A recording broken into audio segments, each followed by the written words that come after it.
chop it up, and like that, it's going to be a really good fit for the audience. We've really been building out there. So anyway, welcome in, Mike. Welcome to the Weekly Profit. Obviously, I'm so excited to have you on because not only you're the first LinkedIn connection I've been able to get on the show, so I think that's really cool, especially for the content plan moving forward. But yeah, just to kind of introduce yourself a little bit. I know we were just talking. You're the CEO, founder of Better Than Rich. You're also the author of 9 published books, so I can't wait to get into that. But let's start with what you're most excited about right now. Yeah, and by the way, I'm the partner in Better Than Rich. So my business partner, Partner. Andrew, he's the founder. Yeah. I'm one of the owners, so 50-50. So I can't say founder, but one of the Okay. owners for sure. So, and Cool. yeah, Awesome. thanks for having me, Jack, for sure. And when you reached out on LinkedIn, it's kind of one of those things like, oh, we'll see. But hey, seemed like a pretty good dude, and I was like, yeah, let's have a good conversation. But right now, just truly blessed to take my life lessons that I've served me for over 20 years and packaging them up and now simplifying it and teaching it to other busy entrepreneurs and those that are a little bit time stretched, a little overwhelmed, and just helping them win back their time by leveraging some sort of automation or some sort of delegation or some sort of business system. So it's been a lot of fun, supporting this group of people during the last couple of years. Yeah. And a lot of people, it's a common theme, you end up solving problems that you previously faced yourself. So can you take me back a little bit? Like what inspired you to want to get involved with helping other entrepreneurs systemize their own business? Sure. Well, the story starts. I mean, my dad worked 7 days a week, 6 days some weeks, owning his own plumbing business. So up in New Jersey, and I'm the youngest of 8. So my a lot of my life, I witnessed my dad working, and was he really wasn't there for a lot of the basketball games or the award ceremonies. It was always mom that was there. So when I graduated from college with my bachelor's of science in industrial engineering from the University of South Florida here in Tampa, I just said, all right, I guess that's what I'm supposed to do as well. So I sold Cutco cutlery all through college, and I funded my education in sales and learning business and sales that way.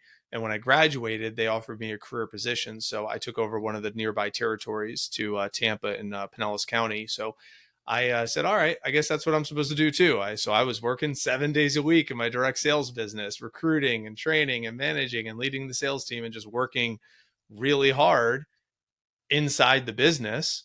And as I was working really hard inside the business, making 50 to 75 grand a year, at some point in time, I started seeing consequences. And those consequences of being married to the business was really tough on my health.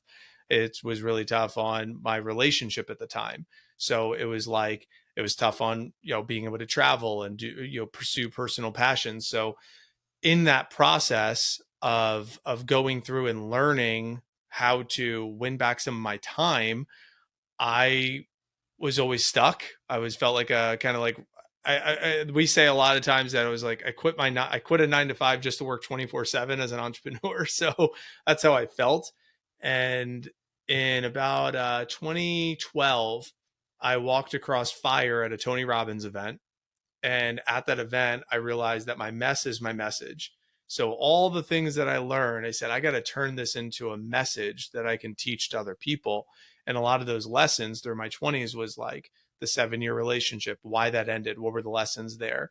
I invested in real estate early in life. So when I was 20, I bought my first house, and at 22, I had 3 rental properties. But then the market collapsed and I was near bankrupt with a 400 credit score and lost my properties by age 27.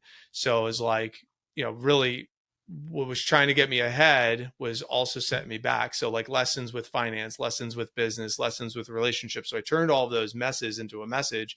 And that's where the birthplace of Grab Tomorrow was. It's like, all right, let me launch these books and speak. And I was traveling around. I remember doing book signings and speaking, and my books were taught as a curriculum inside of the school system in Pinellas County. Like it was really cool. And then I thought that's what arriving was. But I was like, you know what? I'm like, maybe I want to have a family, I want to be married and settle down. And it was in a moment. I remember it was a Friday. I was I did a book signing in St. Petersburg. I had a message I was delivering at Countryside High School in Clearwater the morning. So I delivered the message and I had to drive 45 minutes down to St. Pete to do the book signing for St. Pete College. And then I had to drive back up to Pinellas Technical College in Clearwater for an event that I was doing and speaking at and speaking to the class because they bought the curriculum. And then I had to drive back to Largo, which is like 30 minutes to run a meeting for my office. And one of my staff members quit. And I'm like, crap, now I got to pick up her slack. I was in the office till probably 11 o'clock. And I started a nonprofit called PB&J for Tampa Bay, where we've provided over 105,000 sandwiches to less fortunate. And I had a feeding frenzy the next morning. So I had to go to Walmart that night to buy the bread, to buy the peanut butter, buy the jelly for us to feed the homeless.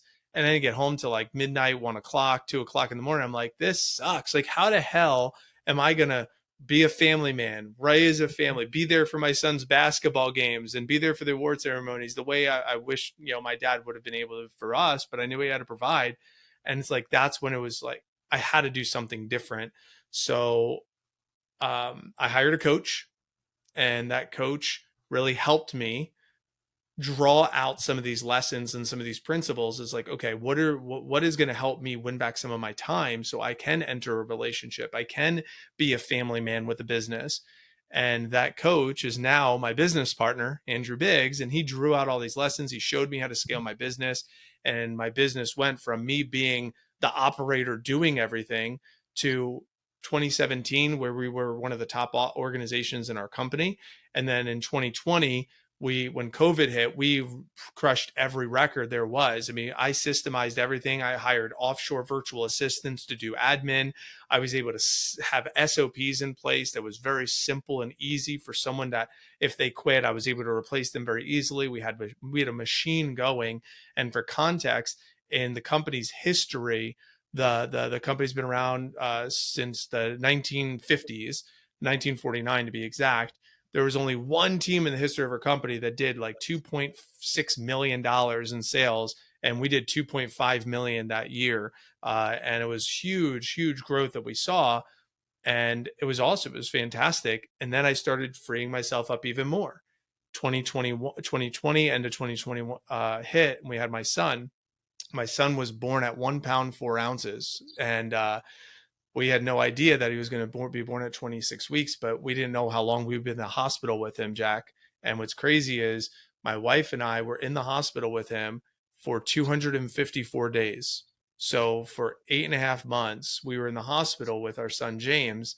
And during that entire time, all those systems that I put in place to become a father and become a family man and be a better husband, well, my business was able to run without me during that time frame and still produce over $250,000 in revenue and six figures in profits without me.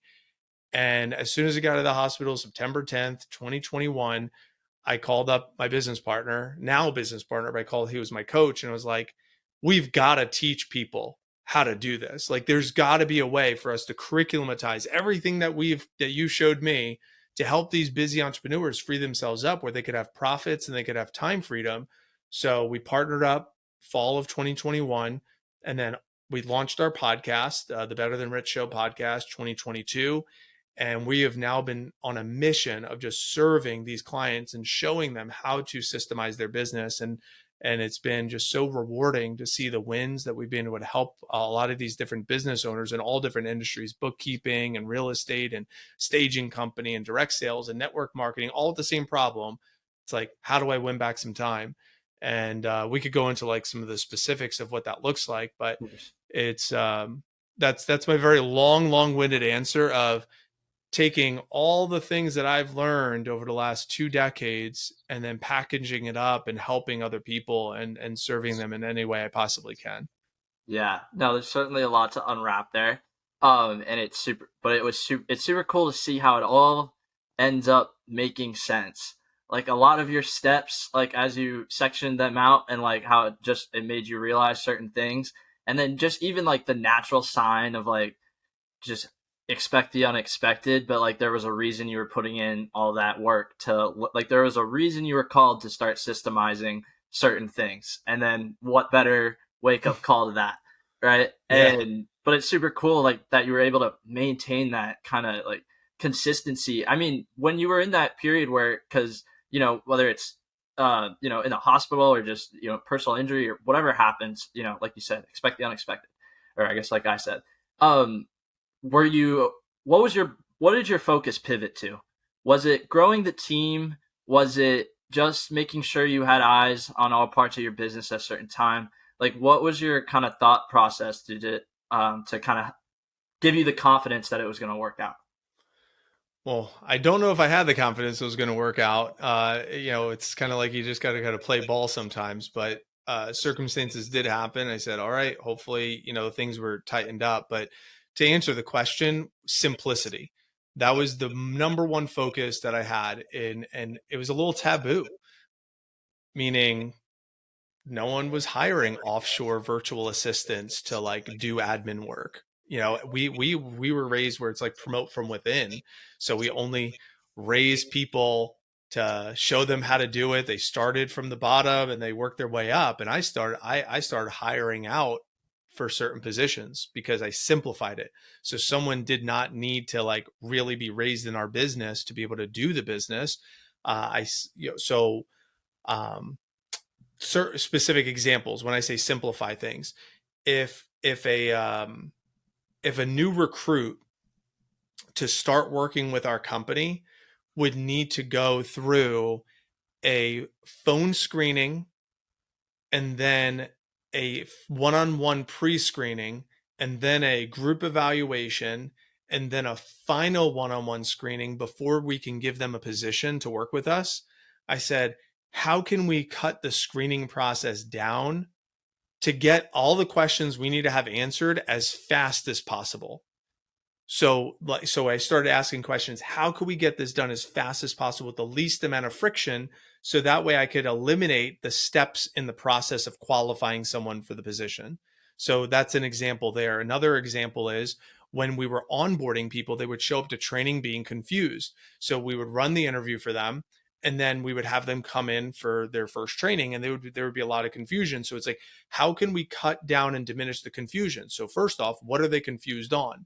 Tech, standards, expectations, communication guidelines, technologies we use, whatever it might be. So we made that into a curriculum between the interview and the training. So that way the applicant was going to go through a proper onboarding sequence of video trainings and tutorials before the training started. And that way they were showing up to training already knowing what the expectations, what is the communication guidelines, what are the skills that we want them to be, to understand and know before training. So that way they're showing up training prepared versus showing up to training confused. We added like videos on the back end so if we found ourselves repeating ourselves, I found myself repeating myself constantly. So it's like, okay, how can I record myself? How could I resource myself or how could I replace myself with someone else that can do what I'm doing? Let's figure out a way to simplify this even more. So just started questioning everything. And then last year, 2022, I only spent 2.5 hours a week in my business. That's it.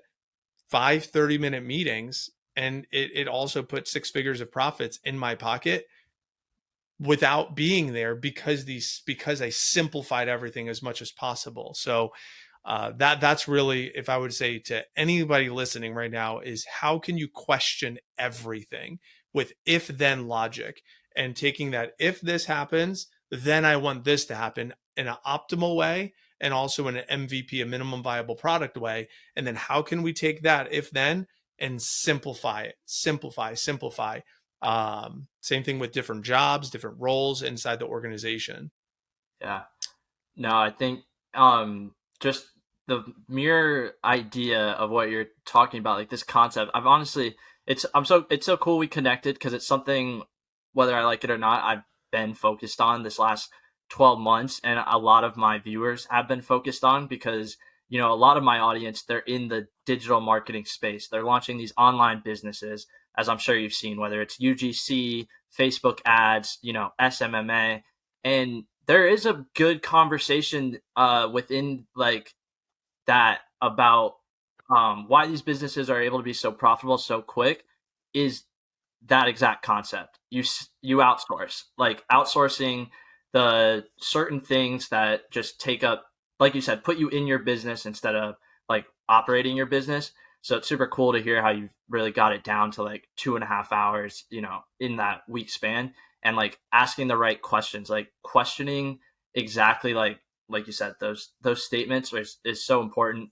Um, just And it's like really, thinking in terms of a flow chart. That's the way yeah. I would think. I mapped everything, mapping every single department. So if you're Mhm. using the like e-commerce type of example, you just walk through what is the prospect journey. So meaning what happens between the first point of contact that the client, that potential prospect sees your business Mhm. to the point of transaction. So what do I want them to see? What do I want them exposed to? How do I collect their information? Right. So it's like, what is the prospect journey? And then now they're a sale, now they're a client. Then it's like, what is the client journey? What is the follow-up sequence? What is their onboarding sequence? How do I want them to get the product? What is the delivery? What is the reminders, right? All of that. And then once you do that, then it's, what is the delivery? So now they're a client. It's like, okay, what is the delivery? How can I make sure that they're satisfied? How can I get referrals? How can I, what type of team do I have in place in order to make sure that if I wanted to upserve them and offer them more product, who is going to be responsible for upserving them? These are just ways that I would think in a flow state, systematic state. Yeah, and in your opinion, just so people have a ballpark, because I think that's one of like the nitty gritty things that a lot of people don't do. They don't map out exactly how their systems work. They don't map out exactly how a client sees success. Like at a bare minimum, needing to have testimonials of the results they're producing for clients. But like, you know, how many people roughly would you say it takes to fully systemize your business? Well, it depends on the type of business, of course. I mean, that's a common answer of in sales, but like we work with solopreneurs that's a one person show, and then we start by offloading their admin. So we start with offshore workers and virtual assistants, and our company does offer us virtual assistant services because we were in the educational space, and it's like a lot of the clients that we're educating, we're like, man, I need to find virtual assistants to offload my admin to, and we're like, well, we have a team of virtual assistants that we use. Can we train them and outsource them to our clients? So my business partner were like, let's try. So we did a beta test and we got overwhelmingly positive reviews. So now we have a whole service that we provide to clients to help them with offshore virtual assistants that can do all their admin tasks. So that's number one, is what are all the admin tasks? CRM management, social media management, data entry, like reminders, communication. So starting with admin, how can I get admin either delegated or automated in some way, shape, or form using some sort of tool or tech or team? So that would be the first place to begin. And then from there, I would think probably marketing. So then it's like, okay, who's in charge of lead gen? Well, I could be in charge of lead gen, but maybe I need to find someone to be in charge of lead gen. So, how do we market and find more prospects for our pipeline? Then it's like then it would some people might say let's go to sales, but I think sales is typically high. Usually, the business owner needs to be good at sales because they're the ones with the most product knowledge. So, I wouldn't offload sales. I'd probably offload client success or delivery. So that way, because you can educate someone on how to deliver the product because the client is already giving you their money. It's a lot harder to get the money than it is to fulfill the promise what the money gives in a lot of cases. So I would probably figure out, how can I train someone on how to deliver whatever our product and service is on the back end, get them trained there. Then sales, how can I bring an internal sales team and show them what is our sales process? So that would be the process. So how many? It's going to depend on the company. It's going to depend on, the revenue. It depends on your budget, what you could afford. But realistically, you do all the admin first, and you do all the sales first. You do all the lead gen first. You do everything, and then as the company brings in revenue, I would spend the money on the admin, win back some of your time, and then you spend your time on revenue generating activities, bring in more revenue, and then hire marketing, lead gen, get more revenue, keep working and hustling and getting more money, and then taking that money and then hiring some client success person to support with fulfillment, go out there and make more money, and then give them a slice of a commission off of the sales and showing the sales process. That's how I would focus on it. Yeah, no, 100%. I love that because it's very it's a very simple way of thinking about it, right? Like, go learn the skill set, teach it to others. A lot of times, you may often find there's people that are better than you at those certain admin tasks. So, like, you can honestly probably see like an increase in efficiency, just in quality standpoint. Yeah.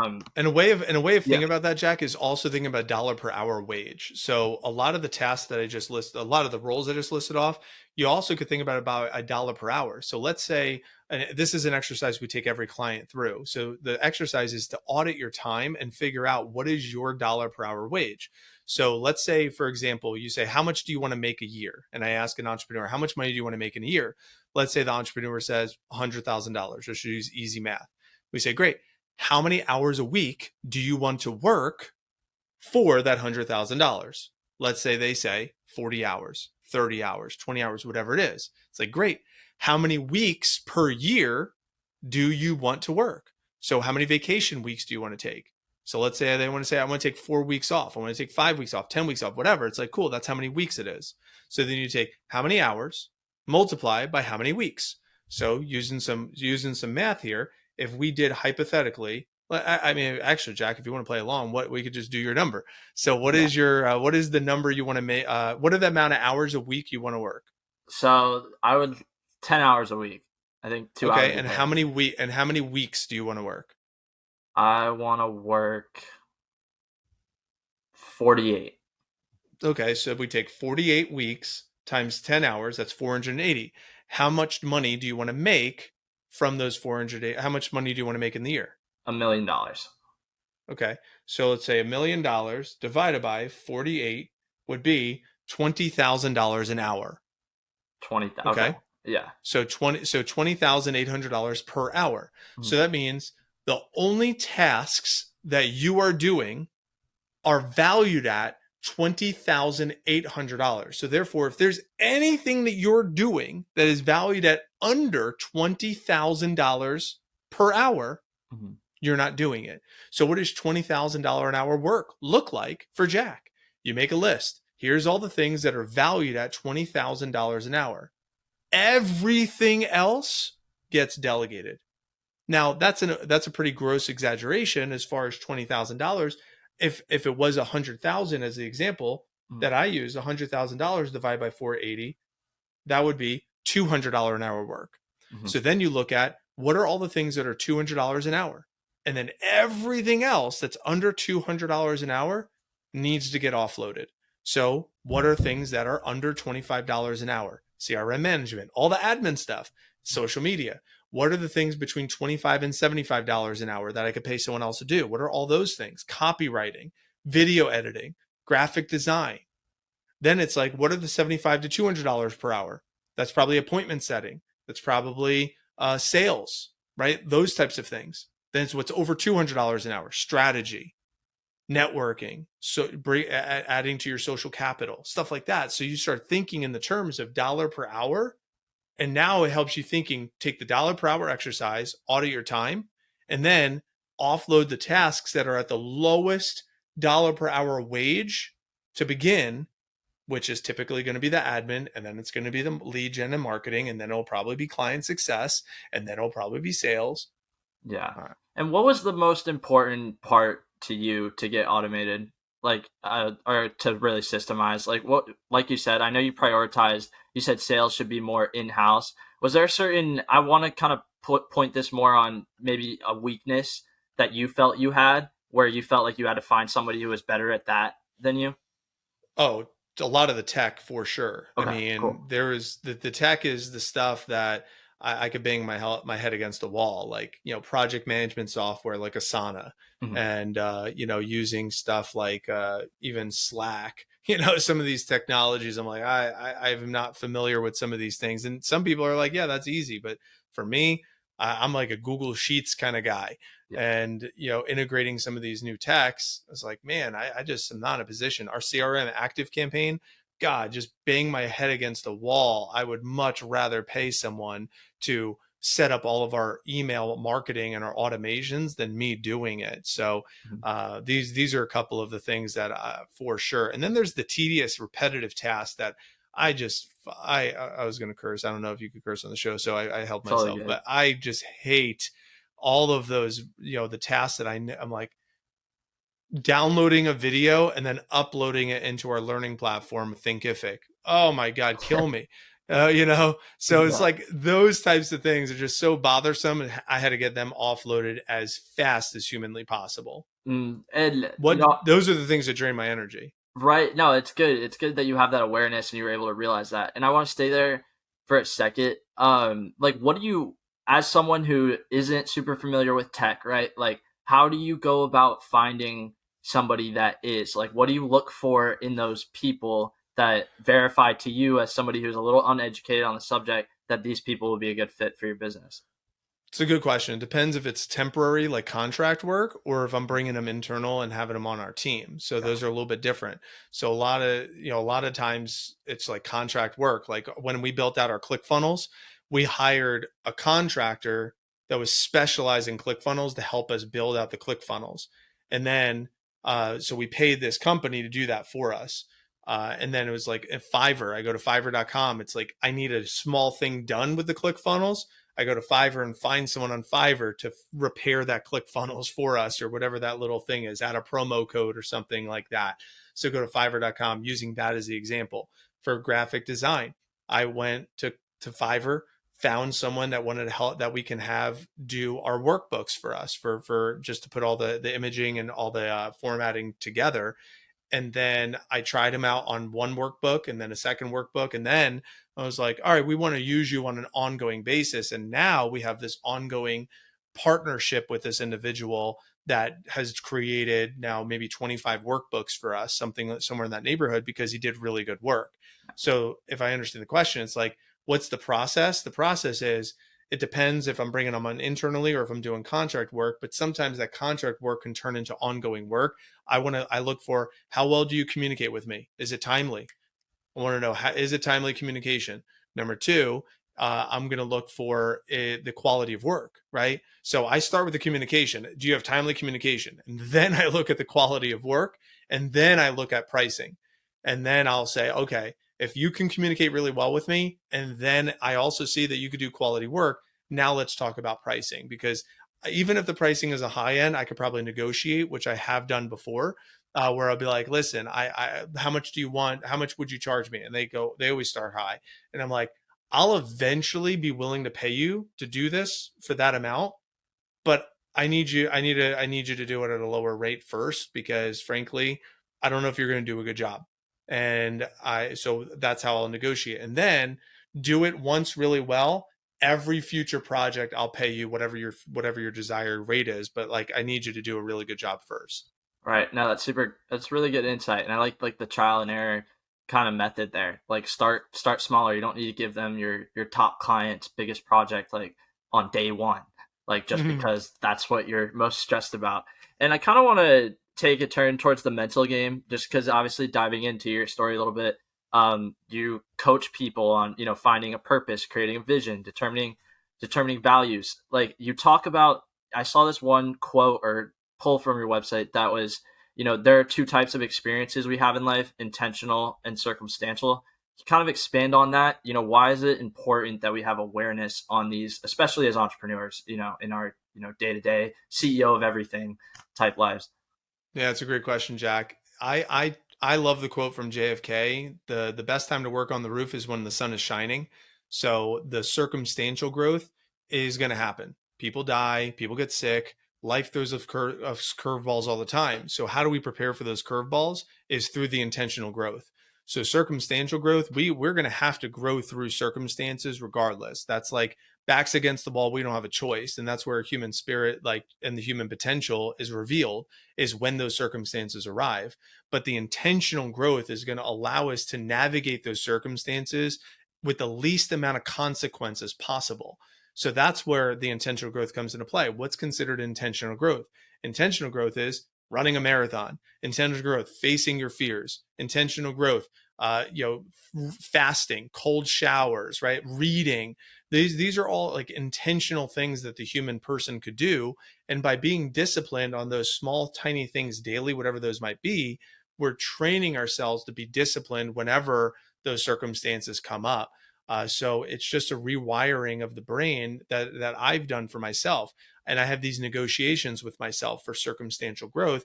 I'll say, I'll read a book, even if it's 5 pages, 1 page before I'll turn on the TV. So it's like, if I read a couple pages, then I'll turn on the TV.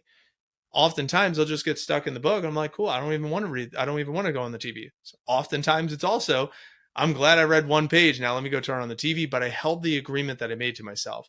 I won't listen to music until I listen to a podcast. So it's like, let me just turn on the podcast, couple minutes, and then I'll listen to music. And oftentimes I get sucked in, but it's like, if I do this, then I earn the right to do that. Drink water before eating. So it's like, I'm going to drink water. And then if I'm still hungry, then I'll eat food. So if I drink the water, then I'll earn the right to eat, some sort of food. Same thing. I'll eat healthy. And then if I'm still wanting, and if I'm not satiated, then I'll eat the junk food. So it's like these if then agreements is how I approach this idea of personal growth. And that aligns with my identity, which is being a healthy CEO dad. So a lot of my decision making on these examples I'm giving are under the umbrella of my identity. So if I would say, if you have an idea, if you're a listener right now and say, what is my identity? Cool. What are the behaviors and the habits underneath that identity? Let me just figure out some of those non-negotiables for me. I could hold these agreements to myself. So that way, if and when that circumstance happens, being in the hospital for 8.5 months, mom, dying from a battle with cancer, market collapse and near bankrupt and losing I didn't say that part, over $120,000 of my own money, by the way. So how do you recover from some of those things? By being true to those small agreements that I have with myself. And that's how I've been able to recover. Recovery, the art of recovery happens with the science of those small disciplines that we hold ourselves to on the regular. Yeah, and it's a really good kind of segue into another topic I know you've explored, which is stacking those small wins.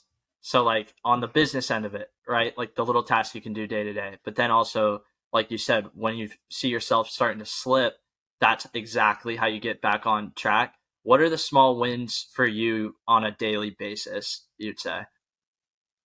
Well, when I got out of the hospital, I started my own coaching company, and I was like, all right, let me just go become a coach.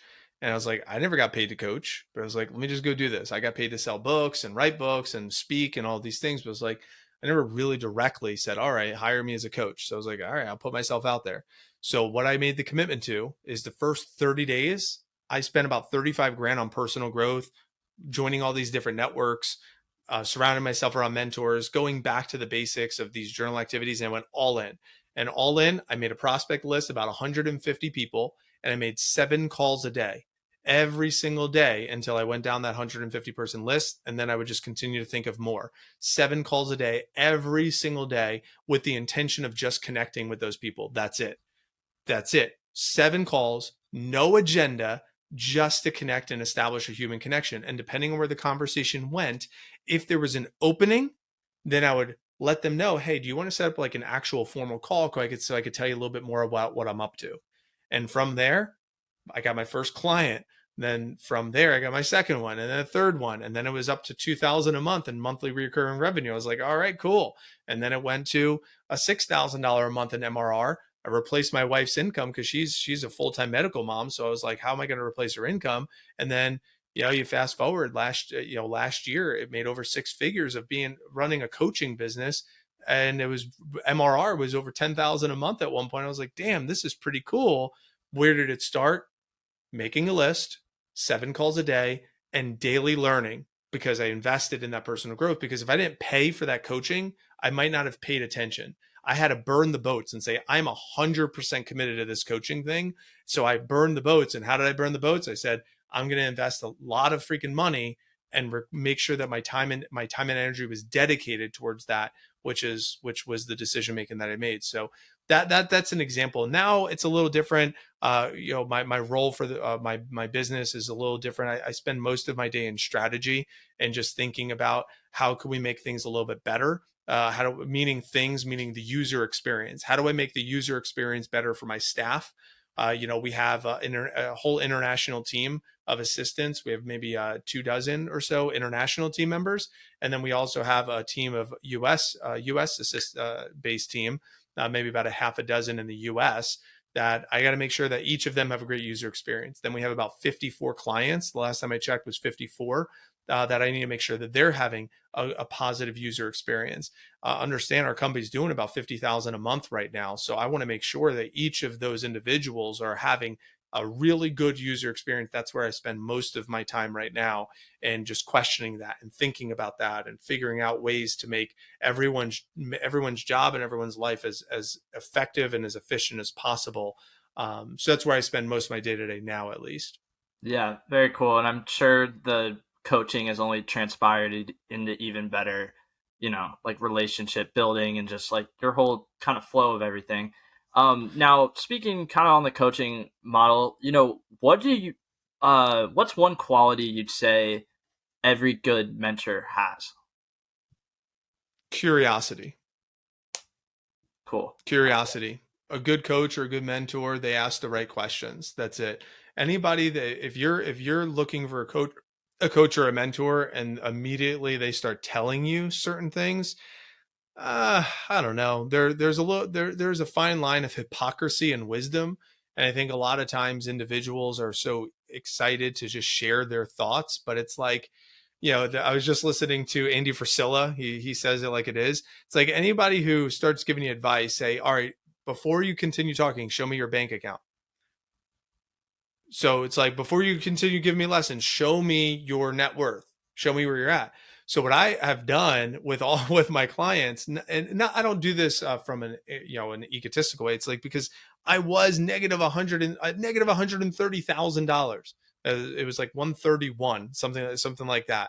It was a 400 credit score, and now to be an accredited investor, and I'm proud to I'll share my screen and be like, here's where I'm at. Here's it's $589,000. Here's the breakdown of exactly where it's at. Pathway towards $1 million. I'll show them straight up, because it was such a setback. So what's the point?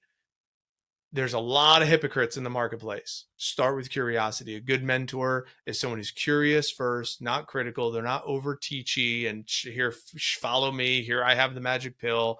All of that stuff, man. The Lamborghinis and the flash and all that stuff, that doesn't jive with me, at least. I really love authentic leadership. Authenticity is so important for me. Yeah, and I think a good kind of point is I always like to ask people their why, and I think we've slowly kind of gotten around to it just based on hearing your story and like how it all connects so well. What about now? What's your why? Current present moment. What really wakes you up in the morning? My why has been very similar for the last better part of a decade, which is the purpose of my life is to educate, inspire, and be a force for good for myself and others, period. And as long as I just continue to show up and with that being my guiding light, then that's it. So how can I educate other people? I got to continue to feed my mind. So when I'm at the gym 5 days a week, I'm listening to podcasts or audiobooks, feeding my mind so I can learn, so I can teach, and I can teach so I can learn, so I can educate, inspire. The only way I'm going to inspire anyone else, inspire rooted from in spirit, then I got to be connected to who I am as my core. So like stillness, breath work, really getting intentional with who I am as a human, but also who I am as my soul connection to like, what is the meaning of all of this? So educate, inspire, and a force for good. And when I say a force for good, I truly believe in blessing other people, being a contributing member of society, leaving every interaction that I'm a part of better than when I first got there. And I'm not saying I don't give myself a perfect score, but that's the guiding light. That's what I'm directed by. That's the focus. That's the vision. And as long as I'm continuing to be intentional with that, I typically do a lot better and show up a lot better from that lens. So that's really where a lot of my energy is and focus is going at the moment, and for the better part of a decade now. Yeah, very cool, very inspiring. All right, man, we're going to start to wrap this up. It's kind of like our final three that I like to run Sure. through. Now, if you could go back and tell your 22-year-old self one thing, what would it be? 22-year-old Mike. If I told 22-year-old Mike, I would say the conversation I would have is my mom recently passed. So I would say, hey, Mike, I know mom recently passed. I know you're dealing with a lot of tough stuff, a lot of ego right now, and that's okay. In fact, the next 5 to 7 years are going to be a lot of challenges, but I promise you that it's going to lay a foundation for a really beautiful life. When you're in your 30s and you're in your 40s, you're going to be serving a lot of people. You're going to be able to help a lot of people based on these lessons. So just stay with it, be resilient, continue to be hungry, continue to learn. You're on the right path. You're doing the right things. So just stay your authentic self. That's what matters the most. So be true to that. Yeah, very cool. Now, what's one question you have for the host? One question I have for the host. What's the best way that I can serve your audience? Like, what do you feel like your audience needs right now that we can serve them with? Yeah, that's a great question. You've crushed it so far. So this has gone exactly, I think a lot of useful bits and pieces. I would say best way you can help our audience.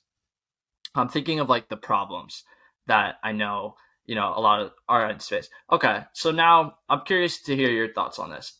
A lot of our audience, they're we're the TikTok age, right? Like we're the social media, we're this, we're that. You know, what are some tips to ground yourself and not getting so obsessed with the fast success and the big picture? I will say first and foremost, it's tough, and acknowledging that it's tough because everything on social media is triggering dopamine, and these dopamine hits are very addicting. So think about caffeine, think about sugar. These things are very addicting. So a lot of things on social media are these short, like sugar type of vibes that you're getting constantly, and it's an addiction. And the biggest advice and counsel that I could offer to you is acknowledging that it's an addiction, because that's going to be number one, and admitting that those likes, those comments, the views, the impressions is an addiction. And if you could acknowledge that it's an addiction, number one, and say, all right, I am addicted to that, then number two, you can do something about it. And what could you do about it? Well, you have a bunch of different options. Number one, you can potentially disassociate to say, where I am on these views is not who I am as a person. So I'm going to strengthen who I am and be in even more integrity with who I am as an individual, figuring out who my authentic self is. What is my authentic truth versus being the views. You are not your views. You are disassociated from the views. I am this human over here having this human experience. And most of the social media stuff is a facade anyway. So it's more of like a game, and you could treat it as a game versus it's your life. So disassociate from it and make sure that your identity is unattached from it. That would be my best piece of advice that I can give to someone in your generation. But it's hard. It's a lot easier to say that, but man, it is y'all have been dealt a tough hand with that. I mean, if I got in a fist fight when I was in your era, then it ended. Now you get in a fist fight, that's just a million views on YouTube and TikTok and all these platforms. You can't live it down. Now you have to be that identity, and that sucks. That's really hard. But that's why I would say disassociate from all that. And it's a lot of noise, which is hard to do. Yeah, and you hit on a valuable point, right? Like disassociate is a lot easier when you've had a period where it wasn't even an option to associate. So it's very good advice to hear that. Like, look, this is why, the older generation is able to stay grounded on these things and not get so sucked in. They've seen what it's like without it.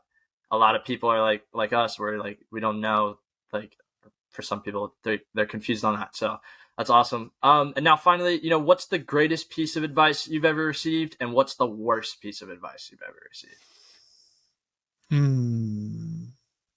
Greatest piece of advice.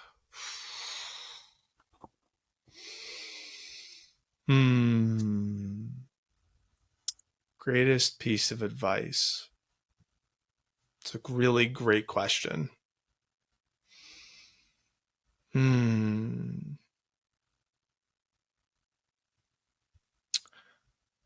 Greatest piece of advice is, I would say, it's a good question, man. I mean, there's lots of counsel and advice that I've received during my life, and to break it down to just one, there's a lot of great people, a lot of great role models that have played a part in my life. Um, I would say move past your past. That's one that just shows up for me.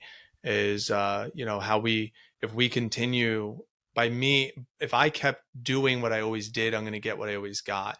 And as long as I just was able to move past it and accept the lessons, but just move forward and not be stuck in the old patterns and behaviors of who I was, then it created space for me to become even an even better version of me. So I think that's been like a lot of the journey of my life. So I would say that's probably the greatest piece of advice that I've received. Um, so that's what shows up. Great question on that one, Jack. As Yeah. far as the worst piece Yeah. of advice, Uh-huh. worst piece of advice is that failing is a terrible thing. Yeah. That's the worst piece of advice that I've ever got. That failing is bad. Fail fast. That's the farthest from the truth. So failure is inevitable. So failure is not bad. Awesome. All right, Mike. Well, I've sincerely appreciated this, man. I've personally learned a lot. I know everyone else has definitely learned a lot. There's a lot of actionable items you brought onto this, which I really appreciate. Because some people they're very generic. You're not, where can we find you? And yeah, what I say that's the best way to kind of cap this off. Sure. I mean, Mike Abramowitz, I'm all over the place. So you can, search any social media platform and you can find Mike Abramowitz. Is it okay if I give a gift to all your audience? Is that all Yes, of right? course, please. So I have a 1 hour masterclass on how to win back 13 to 37 hours of your week every single week. Okay. And my business partner and I reveal our 3 epiphanies on how to win back your time. And we go deep into each of those 3 epiphanies. And it's a free 1 hour. You go to www.automatedelegatesystemize.com. So automatedelegatesystemize.com, and it'll ask you for your email and it'll give you immediate access to it. That will also have you join our email list. And we also have like a bunch of free resources on our email list. We have our podcast, The Better Than Rich Show, which has tons of really great content on there for free as well. So tons of free content. Behind our paywall, we have virtual assistant services. They could go to va.betterthanrich.com if they're interested in learning on how to get a virtual assistant team assigned to them. And then we have obviously more programs like operator to owner, and really helping some individuals go from being an operator in their business to running a business as an owner and a CEO. So lots of things are behind the paywall, but a lot of free resource that we have out there. We also have a Facebook group, over 1,000 members, called Automate, Delegate, Systemize. That's on Facebook, that your listeners could feel free to join. It's free as well. We'd love to have them. All right. Yeah, that's awesome. I'll put the links to everything there after I watch it back in the description. And yeah, really hope my audience taps in with that, because these are the types of networking opportunities that you're not just going to see all over TikTok, and you're not like, this is very valuable advice. And obviously, I hope they connect with you. So thanks again. My pleasure. All right, let me